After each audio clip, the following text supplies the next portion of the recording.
সময়ের দাবি হলের বিবর্তন এখন ওটিটি চলে আসছে, যেটা হচ্ছে যে এখন আমরা টাকা দিয়ে দেখতেছি। আপনারা আসলে পর্দার নায়ক, সো এটাও এখন সময়ের বাস্তবতা, আপনাদেরকে আসলে মেনে নিতে হবে।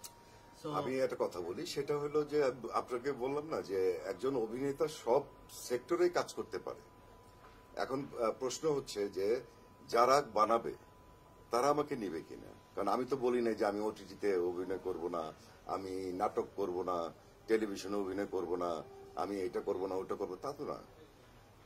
আমি সব সেক্টর, আমি যেহেতু একজন অভিনেতা, সব সেক্টরে অভিনয় করতে আমি স্বাচ্ছন্দ্য বোধ করি এবং করতে চাই। যদি আমাকে তারা প্রয়োজন মনে করে আমাকে বলবে। কারণ দেখেন, এই যে ওয়েব ফিল্ম, এটা তো ওটিটিতে চলবে, ঠিক আছে? তো তারা ডিরেক্টর মনে করেছে যে আমাকে দিয়ে হবে, আমাকে যখন অফার দিল আমি রাজি হয়ে গেলাম, আমি অভিনয় করছি। কিন্তু ভাইয়া এই সময় এসে অনেকেই বলে যে আপনাদের মতো সিনিয়র যারা গুণী অভিনেতা আছে তাদের সাথে একটা কমিউনিকেশন গ্যাপ আছে, এখন যারা ভালো কাজ করতেছে রাইজিং ডিরেক্টর। হ্যাঁ, এইটা হয়তো ভুল ধারণা।